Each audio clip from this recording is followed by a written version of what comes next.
और उनका स्मरण कितना सुखदायी है। आपके भव भय विनाशक स्वरूप का दर्शन भी धन्य है, जिसके फल स्वरूप कर्म बंधन छिन्न भिन्न हो जाते हैं। यद्यपि हमें आपके सगुण स्वरूप का दर्शन नहीं हो सकता, फिर भी यदि भक्तगण आपके श्री चरणों में श्रद्धा रखे तो आप उन्हें प्रत्यक्ष अनुभव दे दिया करते हैं।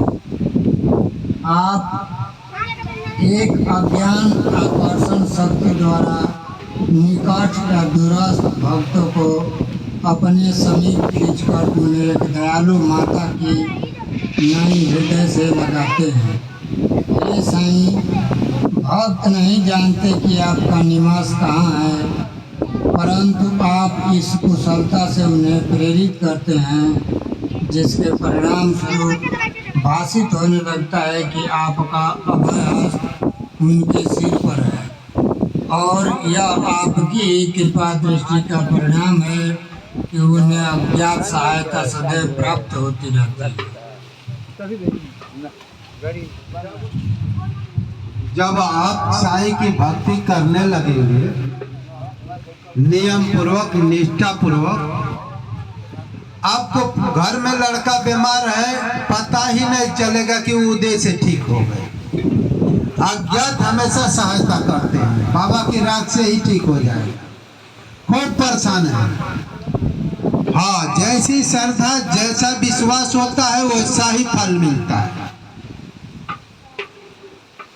तो बाबा को आपको पता चलेगा, आप खूब आज उद्विग्न है, आज टेंशन में है, उधर परेशानी है, उधर परेशानी है, उधर परेशानी है, लेकिन बाबा से हमेशा अर्जी लगा रहे हैं कि बाबा संभाल लो, बाबा संभाल लो, बाबा मदद करो इस आफत में। तो आपको पता चलेगा कि बाबा अज्ञात ही आपको सहायता कर ठीक ठाक कर दिया। साईं चरित्र में यही बताया गया। बाबा पता चलेगा कि यही है, हमारी बात सुन रहे हैं, हमारा सब कुछ ठीक ठाक कर दिया।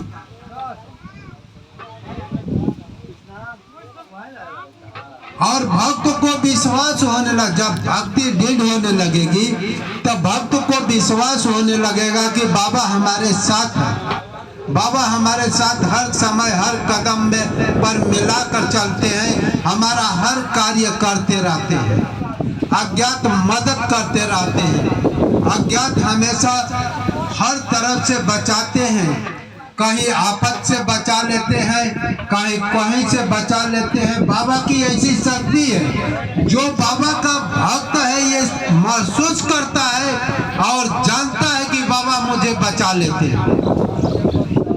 ये सेम प्रैक्टिकली बात है, ये सब क्रियात्मक बात है। आप बाबा पर चलने लगेंगे एक धार से, अब बाबा का ही अनन्य सेवक बन जाएंगे तो आपको बाबा अपने साथ अनुभव में आएंगे कि बाबा हमारे साथ हमें मदद कर रहे हैं। अहंकार के वशीभूत होकर ऊंच कोटि के विद्वान और चतुर पुरुष भी इस भवसागर की दलदल में फंस जाते हैं, परंतु हे साईं, आप केवल अपनी शक्ति से सहायता और सुहृदय भक्तों को इस दलदल से उबार कर उनकी रक्षा किया करते हैं। पर्दे की ओट में छिपे रहकर आप ही तो सब न्याय कर रहे हैं, फिर भी आप ऐसा अभिनय करते हैं जैसे उसमें आपका कोई संबंध ही ना हो। अहंकार के वंशीभूत होकर बड़े बड़े उच्च कोटि के ज्ञानी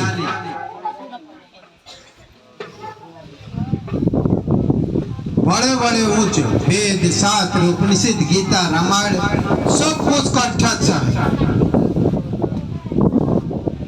इतना बढ़िया बढ़िया प्रवचन करेंगे कि आप लोग जानेंगे कि असली संत ये ही है। उनको करोड़ों शिष्य है, करोड़ों शिष्य है। आप लोग जानेंगे कि असली संत यही है। कितना बढ़िया बढ़िया बातें, रामायण का कथा, भागवत कथा ऐसे कहते हैं, लेकिन मैं उन सब को देखता हूं तो उनकी दृष्टि पैसे पर रहती है कि मैं ऐसा सुचारू रूप से प्रवचन करूं कि लोग यहाँ पर खूब पैसे दें। उनकी दृष्टि ऐसे तरीका से प्रवचन करूं कि लोग भावुक होकर मेरे पास पैसा खूब गिराने लगे। और ऐसे विद्वान भी इस संसार में उभरते नहीं है, इस माया रूपी दलदल में फंसे रहते हैं, बाबा कह रहे हैं। लेकिन एक सरल हृदय भक्त बाबा का जो है भक्ति करता है, एक बाबा ही उसके भूख प्यास है, बाबा ही उसकी आत्मा है, बाबा ही उसकी परमात्मा है, साईं ही उसका आराध्य और सदगुरु है। ऐसे सुहृदय भक्त को बाबा सरलता से इस भाव बंधन से के दलदल से उबार लेते हैं, उन्हें मुक्ति प्रदान करते हैं। और बड़े बड़े ज्ञानी भक्त भी अहंकार के मूड में फंस जाते हैं। ऐसे बहुत से। बाबा को एक व्यक्ति जो है शंकराचार्य है, वह कहता है कि साईं बाबा मुसलमान जिसकी दृष्टि चमड़ी पर होती है वो ब्रह्म को कैसे जानेगा। आपकी आत्मा चमार है, आपकी आत्मा बाबू साहब है, आपकी आत्मा पंडित है, आपकी आत्मा मुसलमान है, आपकी आत्मा सिख ईसाई है, वो ब्रह्म है, आत्मा है। और उनकी दृष्टि ब्रह्म की ओर, आत्मा की ओर नहीं जाती, उनकी दृष्टि ऊंच नीच की तरफ जाती है। आज जो ब्राह्मणी दृष्टि का जो आत्म स्थिति पुरुष है, सब उसको जाति पाति से न्यारे हो जाता है। वो सिर्फ ब्रह्म की ही एक अनुभूतियां हर दिलों में, हर जीवों में, कोई न छोटा है न कोई बड़ा है, और अपने कर्मों के अनुसार ही जीव जो है, कोई करोड़पति है, कोई अरबपति है, कोई कंगाल है, कोई भिखारी है। माने हमारे कर्मों के अनुसार हम ऊंच नीच है, हमारी चमड़ी का नाम है ऊंच नीच और अमीर गरीब। आपकी आत्मा तो परमात्मा का रूप है, आप स्वयं परमात्मा है। गुरु जो है उस परमात्मा के स्वरूप में स्थिति दिला देता है और जाति पात के भेदभाव से मिटा देता है। ये क्रियात्मक रूप से आपको ब्रह्म बना देता है। मानो तुझे याद नहीं, ब्रह्म का ही अंश हो, कुल गोत्र तेरा ब्रह्म है, सद ब्रह्म का ही वंश हो।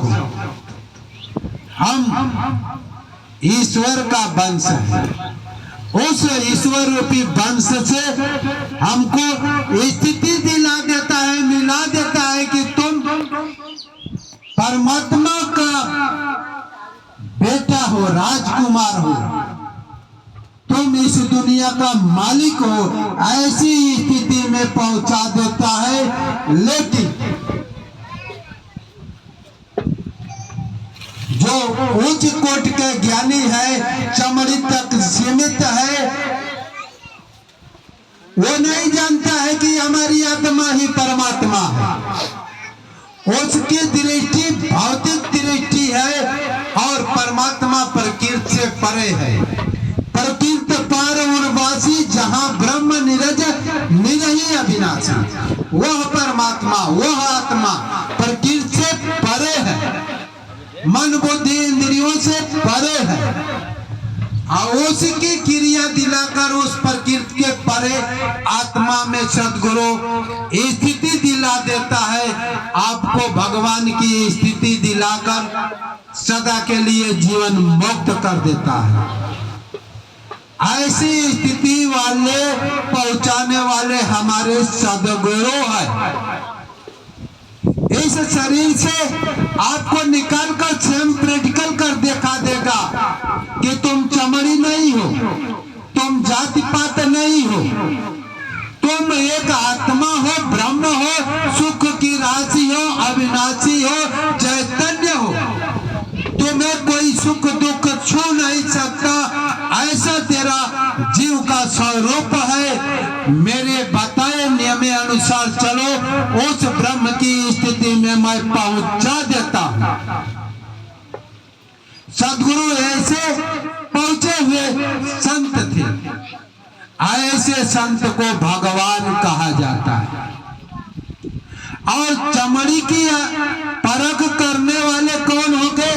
चमार होते हैं। जैसे बहुत से शंकराचार्य, महामंडल, सवर्णाचार्य ऐसे ऐसे पड़े हुए हैं जो अभी साईं बाबा को चमड़ी तक ही बात करते हैं।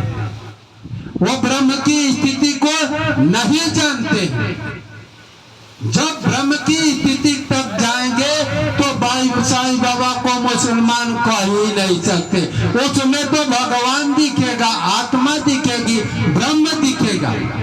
और जिसको हर जड़ चेतन में ब्रह्म दिखेगा, वो कैसे कहेगा हिंदू है, मुसलमान है और सिख है, ईसाई? आपकी आत्मा ही ब्रह्म। आगे चलो।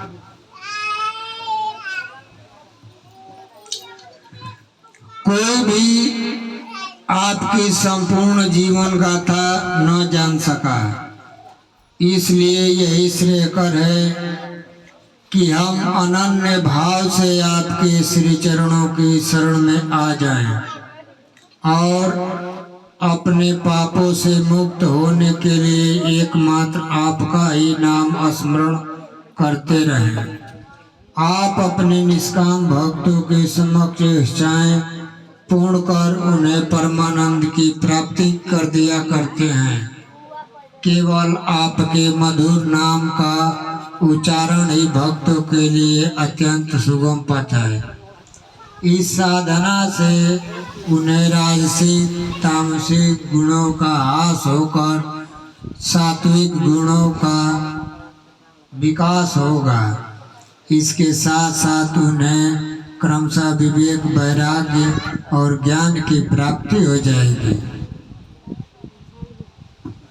देखिए, बाबा का ज्ञान विज्ञान को कोई नहीं जान सका।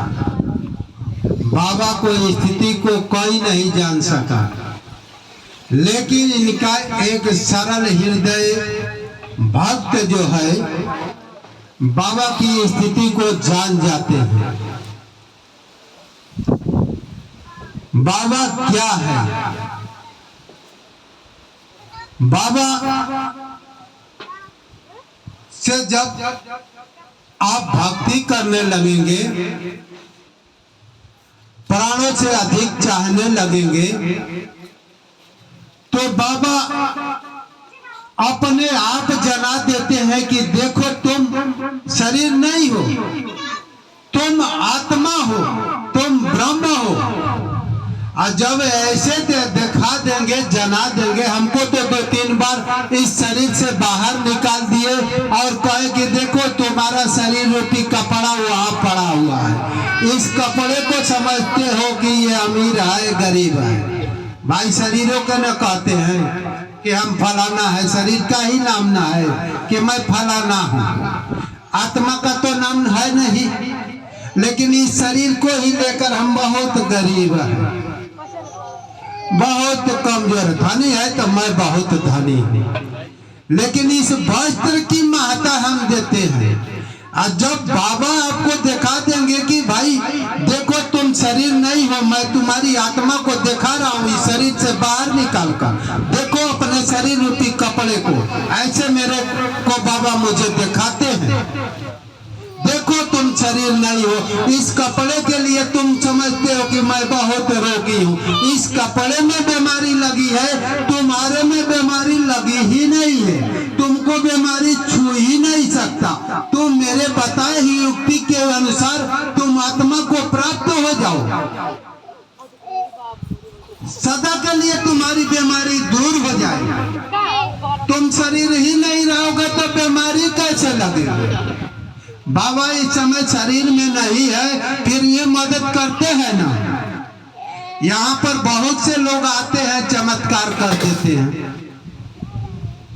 बहुत से ऐसे 15-15 दिन हॉस्पिटल में मृत डॉक्टर ने घोषित कर दिया। हमारे जिगनी ही की एक बच्ची थी और रोते गाते आए, बाबा की राख लगाए, खिलाए और दूध पीने लगे। तो बाबा ये तो मदद करते ही हैं और वो जी गई और डॉक्टर मृत घोषित कर दिए थे मऊ वाले। तो ऐसा चमत्कार है बाबा का, ऐसा कई चमत्कार हुआ, बहुत से चमत्कार हुआ। तो कहने का तात्पर्य यह है कि हम कपड़े से बांधे हैं। हम कपड़े से यानी किससे बंधे हैं? ये शरीर रूपी कपड़े से, कि हमारा ये कपड़ा अच्छा है। किसी का कपड़ा कुरूप है, किसी का कपड़ा काला है, किसी का कपड़ा गोरा है, किसी का कपड़ा टेढ़ा है कि नहीं है? किसी का कपड़ा है और बढ़िया है, विकसित है। तो हम समझते हमारा कपड़ा बढ़िया है, हम खूब सुंदर हो, है कि नहीं? हम बहुत सुंदर हूं। कपड़े का नौका, अरे फलानिया का लड़की बहुत सुंदर है, उसकी शादी कर लो, उसी से तुम्हारा लड़का से ठीक रहेगा। यानी कपड़े को ना हम कह रहे हैं, आत्मा परम सुंदर है।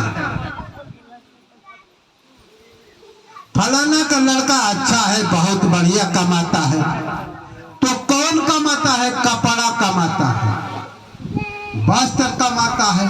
लेकिन आत्मा में पहुंचोगे तो भाई आपको न पैसे की जरूरत है अपना आत्मा को तो भाई पैसा की जरूरत होगी। आत्मा तो कपड़ा है नहीं, कपड़ा की पैसे की। आत्मा के कपड़े के साथ मन जुड़ा है, बुद्धि जुड़ी है, इंद्रिया जुड़ी है, काम जुड़े हैं, क्रोध जुड़े हैं, लोग जुड़े हैं। तो इस कपड़े के साथ जुड़े हैं तो कपड़े की पैसे की जरूरत है, इज्जत जुड़ा है, मर्यादा जुड़ा है, इसको पैसे की जरूरत है। लेकिन जब गुरु दिखा देगा कि तुम कपड़ा नहीं हो, ब्रह्म हो, अविनाशी हो, तुम दाता हो, तो इसके साथ जुड़ोगे? नहीं जुड़ोगे। इसलिए सद्गुरु आपको सदा इस नीच नीच की श्रेणियों से ऊपर उठाना चाहता है, नीचे नहीं रखना चाहता कि भाई तुम जान लो कि मैं ब्रह्म हूं। चलो आगे।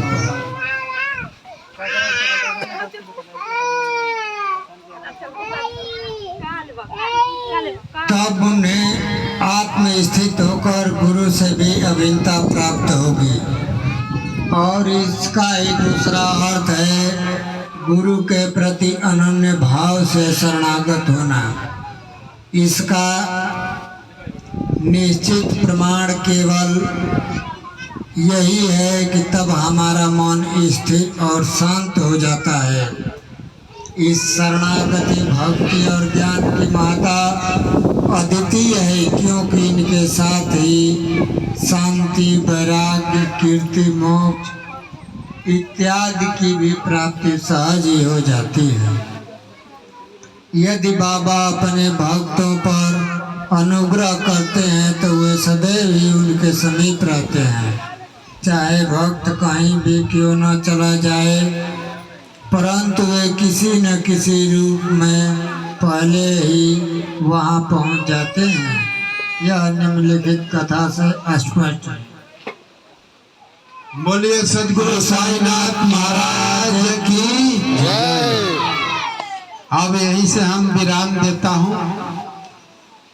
अब आगे का कार्यक्रम शुरू होगा।